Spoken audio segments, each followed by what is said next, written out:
Hello ladies and gentlemen, it is very likely that you clicked on this video because you haven't fully decided on what build you want in Leagues 5. Or maybe you just like to hear some random dude talk for 15 minutes. I don't know. But if it is about the builds, this is the video for you. I want to talk about every possible Leagues 5 build out there and we have a lot to cover. So let's not waste any more time and jump right in. As always, I put timestamps in the video for every single build, so you can just jump around and see what you like the most. Number 1, the Mosquito Build. Now this has been a popular build for quite a few leagues, and it's making a strong comeback again. I definitely wouldn't rate this as a meta build, but it's still very fun to at least try out. The Mosquito build is essentially combining every single healing aspect of this game mode together. Firstly, you have the full cotton set, then you have Blood Fury, you also get healing from tier 4 melee mastery, and all the healing you get through these three options is amplified by the passive boost that increases all healing effects by 20%. This is even more amplified by the new echo items Gloves of the Damned, and that item doubles your chance to heal equal to the damage you deal. Combining all of them together pretty much guarantees that you never stay below 99 hit points in most scenarios. You can even go more ridiculous route and get something like Hit Point Cape and the Rapid Heal Prayer, which restores 4 hit points every minute for free. On top of that, the passive effects give you more accuracy and give you more tankiness, so you take less damage and you heal even more. And if you unlock tier 5 melee mastery, your Cotton's War Spear now goes from 5 attack cycle into 2 attack cycle weapon. So it's just going to be machine gun healing. The reason I like this fun build so much is that the only region you have to pick is Mauritania. You can get everything you want from this region and then find 2 other regions that you want to go after you're done with this build. So your entire account isn't restricted to this one thing. For the final combat relic, I would heavily lean into getting the Guardian relic for extra DPS. The other 2 options seem kinda mediocre in this setup because you heal so much that you almost never get the value out of Last Stand. And Cotton Spear doesn't have a special attack, so you don't really need the spec relic. The girlfriend buff with Guardian is good because she makes up for the lack of DPS that you have. So you get the true gamer experience. Your girlfriend will always look after you while you are just a chill guy who does nothing.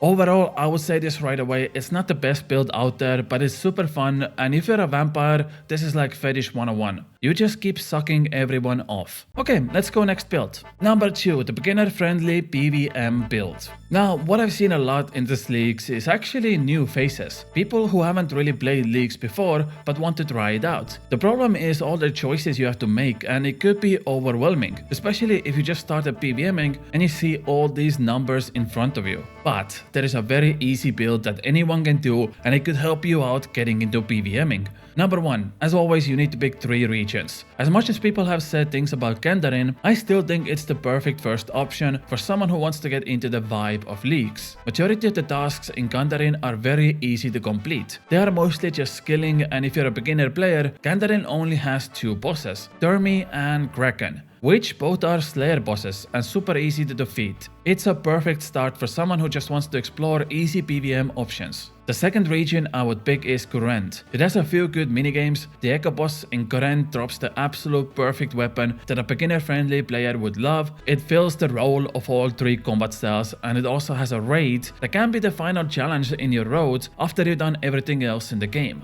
It also works perfectly with the first region, since you're gonna need 93 Slayer for Thermi, and guess what? Kurend has some amazing Slayer monsters that give a lot of experience. And of course it has Konar, who is probably one of the best Slayer masters in the game. You should get approximately 1260 Slayer points after your first 10 Slayer tasks, and that should help you skip the bad tasks and go for the good ones for the fastest Slayer experience. And the final region is a 50-50 between Fremennik and Varlamore.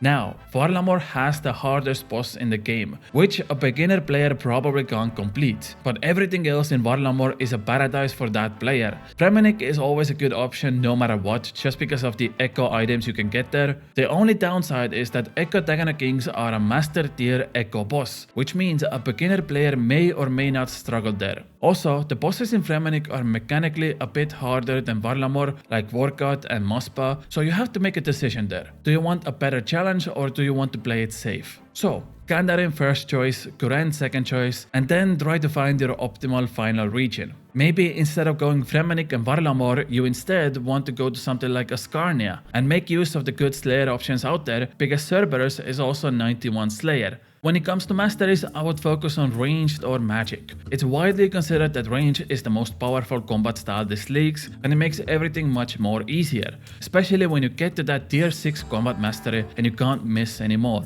Kandarin also has plenty of magic options available, so if you don't want to do range, you can just do 6 points in magic and 4 in your secondary style and focus on that. In fact, I would actually recommend going magic over ranged for a beginner player, because despite range being better DPS, magic is much more safer. Other than that, the only relic option you should definitely go with is Banker's Note, because that allows you to bring infinite supplies to PVMing, so even if you do get Chad hands, you can just keep munching away at your food until the boss falls over. For the combat relic, I would 100% go with the Last Stand. It's going to save you in so many occasions and gives you a nice DPS buff to finish the monsters off. Since I recommended going with magic, Last Stand also has some good synergy with magic. Because once you revive, your stats are temporarily going to be 255 for approximately 10 seconds. During that time, if you're using Trident or any other magic staff, that significantly buffs your max hit for short periods, so you can get some serious DPS in while the stats are going down.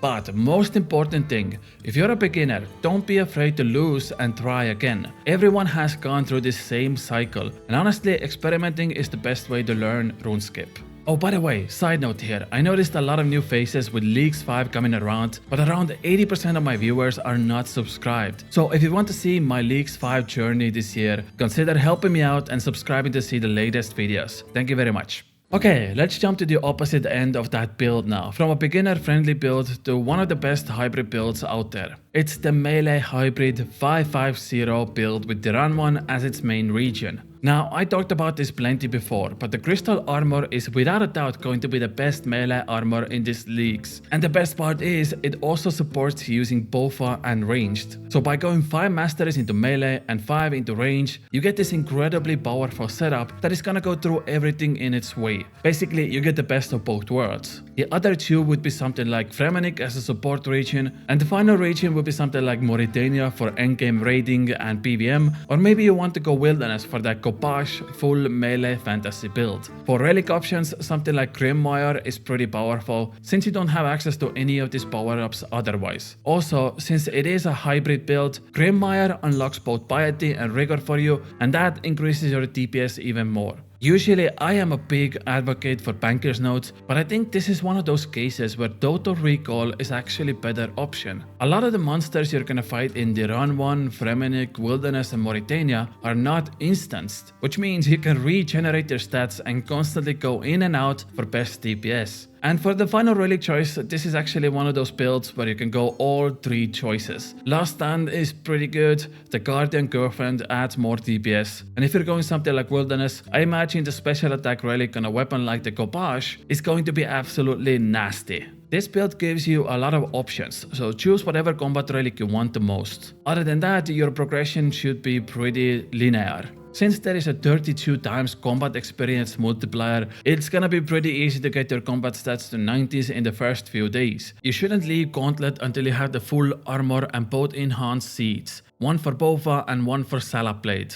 Remember that enhanced seed should be approximately 1 in 25 drop rate, so on average you only need to do like 50 KC of Corrupted Gauntlet to get everything you want. And the best part is, Echo Hanlev also drops normal loot, so you can get those 50 KC much faster because you don't need to do prep for Gauntlet, and that saves you a lot of time. Once you are done with Gauntlet, the crystal setup will carry you through any content in the game until you get endgame weapons like Twisted Bow and Sight. The other melee build I have my eyes on is the Varlamor build with Blood Moon set. Firstly, I just quickly want to mention that Varlamor is an excellent build for melee, because it offers the best food and potions through relics. Also, things like Hunter's Guild and Mastering Mixology are absolutely perfect, so you never have to worry about running out of supplies. Instead of going 5-5 hybrid build, I now go 6-3-1. I can still take advantage of the melee masteries, but there is a lot more wiggle room now. Essentially, you put a lot of power into the Blood Moon set, which is supposedly going to have one of the best damage outputs in these leagues. Once Once again, you go Fremenic as a support region, and you're gonna see me mention Fremenic a lot in this video. Honestly, it's very hard to get around that. The ring and the amulet you get from Fremenic are just too goddamn powerful to ignore.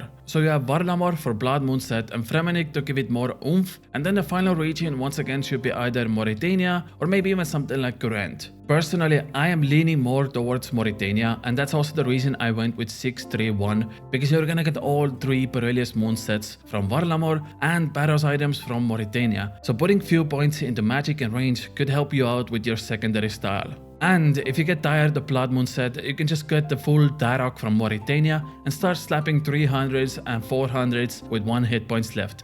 The endgame is once again raids, and despite me saying that Mauritania is slightly better region, I actually think Gurend is better for raiding these leagues. I think TOP doesn't have any meaningful rewards for melee that you can't get anywhere else. The Avernic won't be used that much since most of your weapons are two-handed. Bull Justiciar is basically only good for ranged builds, and honestly everything else doesn't really matter. On the other hand, if you go Gurend and Chambers, you can get items like Elder Maul, Dragon Glows for late game melee builds. You can get full Ancestral with Tumek and Shadow if you want to go secondary magic. You can even get Prayer Scrolls if you don't go with Grimoire Relic, and few other drops that help you out. So you have to make a decision here. I personally think Mauritania is better, well-rounded region, but I also think Chambers in Gurend is much better raid overall. Okay, let's get away from melee now and go with range tank. This is the build I've seen everyone yapping about. Essentially, the tier 6 range mastery is so powerful that you can basically ignore everything else around it and turn that into a build. If you still don't know, darts and knives with tier 6 range mastery is actually insane damage output. For example, without the masteries, defeating Baba with just bronze knives would take you approximately 2 hours. But if you turn those masteries on, that 2-hour KC timer turns into 2 minutes. And this is just bronze knives while being naked with no added benefits besides the combat masteries. Now you start adding more stuff into here, dragon darts, Fremenic rings, Justiciar, and suddenly you turn into this monster DPS machine that is gonna mow down everything on its way. For masteries, obviously 6 points into range, and then you can spend the rest of the points on whatever you want. That's the good thing about this build, there's so much freedom here. I like to call this the BP build because you put 6 points into range, and then you can just put 2 into melee and 2 into magic, and you can stick that thing into anything to feed all the monsters in your way.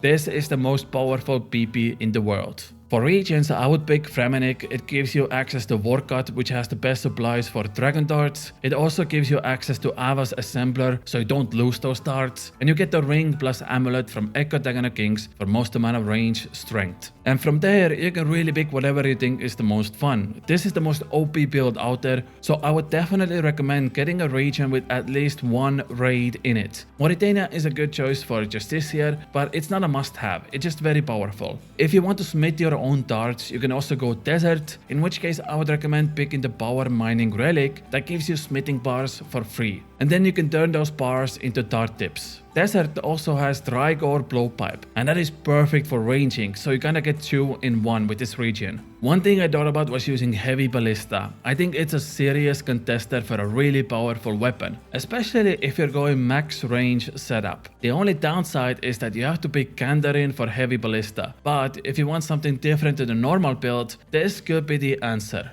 And lastly, I think Varlamor is also good because this is one of the best builds to try Echo Soul Heredit. It's supposed to be the hardest boss in these leagues, but I genuinely think this range build is just gonna mow through the boss in few seconds. So I'm excited to see that. Other than that, Grimoire is good to unlock Rigor Prayer that gives you even more power. Golden God is good if you're worried about money, and definitely Banker's Note for that endless PVM experience. This is what the build is all about, you just go full PVM. And finally, I wouldn't pick the Guardian for this build because you already have so much DPS that a little bit more won't make the difference. I personally prefer Last Stand with this setup. You have a little bit of less sustain than all the other builds, and this just gives you more oomph. Overall, like I said, this is the best build in Leagues 5. If you want to play it safe, just pick this one and you won't get the FOMO feeling that you missed out on something good. So, we talked about magic, melee and ranged, but there is also another build that combines all of them together. And honestly, I think that's also a very solid choice. I already briefly mentioned the Nature's Trumpet in Gwent. It really is a very good hybrid weapon. It basically combines the Osmoten's Fang, Bofa and Trident of the Swamp into one weapon, and you can't go wrong with this one, especially if you're going all 3 combat styles. When it comes to masteries, you likely want to go 3-3-4 setup. Or maybe even something like 5-3-2 setup where you prioritize one style slightly over the others. Since this is an hybrid build, I would think something like Varlamor for Borrelia's Moons or Mauritania for Barrows Armor, especially since it gives all 3 styles and all of them are good for this build. Something like Ascarnia is a good option. You can get full Void in just 2 hours of gameplay since the minigame point is amplified by 8 times. So if you normally get 5 best control points per game, now you get 40 points per game. And that is perfect to get all 3 Void outfits because Void is considered one of the best DPS gears in Leagues 5. If you don't want to take both Gurend and Mauritania as 2 raid regions, you can also swap out one of them for Fremenic because once again, the ring and amulet gives bonuses in every combat style, so you just get a lot of value out of it. I would definitely pick at least one raid region because you can feel that unique fantasy of getting Shadow, Sight and Twisted Bow, all 3 weapons on your accounts, especially if you're going hybrid.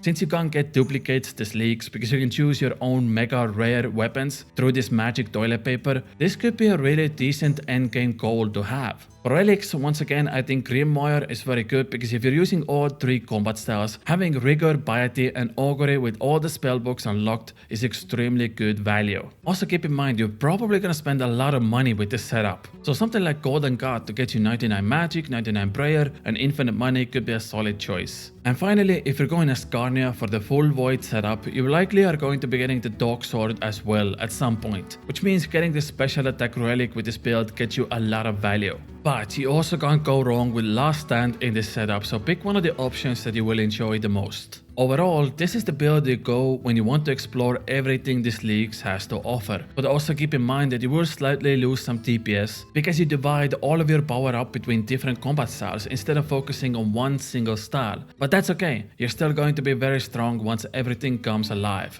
And finally, really fast, I just want to mention my favorite build of all time, the Randomizer Build. I did this last time around and I had so much fun doing it. Essentially, every time you unlock a region, a relic or even a mastery, you spin the wheel and let that decide what you should pick. Now this is only for the strongest minds because you can get absolutely screwed over here, but it's very good for content at least. JMods have confirmed that no matter what build you go with, you can still get the Dragon Trophy and explore all the content, so obviously there is no wrong choice here. I think the devs have done an amazing job balancing all the relics and masteries, and if you want to spice up your gameplay this year, the Randomizer Build could be something for you. And that brings me to another point. Let me know what build you are going with. I would love to know what your thoughts are this time around, but that's it from me. If you enjoyed the video, make sure to subscribe and I'll see you all tomorrow with another Leagues 5 video. Love you all very much. Bye.